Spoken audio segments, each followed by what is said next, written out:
Maging patas, yan ang muling paalala sa mga senator judges sa gitna pa rin ng trial laban kay Vice President Sara Duterte. Ninaw naman ni Presiding Officer Senator Cheese Escudero na di pwedeng limitahan ang mga senator judges pagdating sa paghimay ng ebidensya ng bawat kampo. Nagbabalik si Daniel Manalastas. Matapos ang sunod-sunod na usapin sa posibleng paglabag sa sub judice rule, mahaba ang naging ruling ni Senate Impeachment Presiding Officer Cheese Escudero sa usapin at pinaalalahanan ng lahat ang senator judges, ang prosekusyon at pati na rin mismo ang depensa. Paalala niya sa senator judges maging impartial at maging patas. A judge must not only be impartial, but must also appear to be impartial, as an added assurance to the parties that his decision will be just. Pero nilinaw niya na hindi pwedeng limitahan ang senator judges sa pagbusisi sa mga ebidensya. Kamakailan din, may masasakit na salitang binitawan ang iba't ibang kampo. May paalala rin si Escudero. The term scam, mastermind, modus operandi, as used during the past proceedings, stands stricken from the record.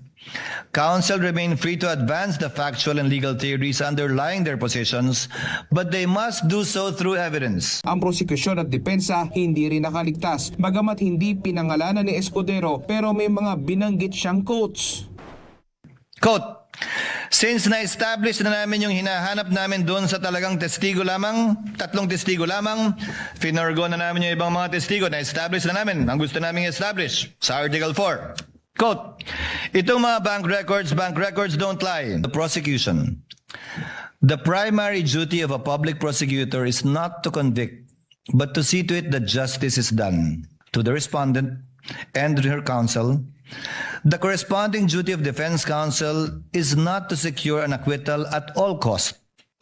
In People of the Philippines versus XXX, GR number 245926, the Supreme Court reminded counsel for the accused of their fiduciary duty to provide competent, efficient, consensuous, and diligent representation. Sabi ni Escudero, posibleng magmulta ng aabot sa 30,000 pesos kada paglabag. Para sa prosekusyon, tatalima sila sa kautusan. Very clear.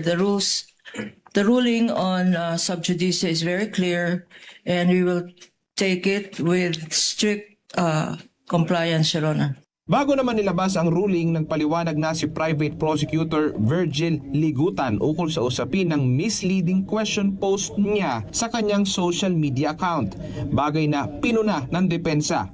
To the defense, I shall not name names. I will not put you on the spot. But the post is not about you. It's not personal. It is about the law that we all adhere to. Correcting a mistake is never wrong.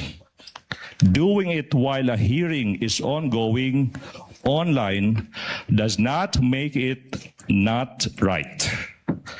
Ang pagtatama ng mali ay kailanman hindi ipinagbabawal. Pero humirit si Defense Counsel Christine Ferrer nang sabihin niya umano na pwede ang mga pagtatanong na ito raw ay para lang sa leading questions. Daniel Manalastas, IBC News.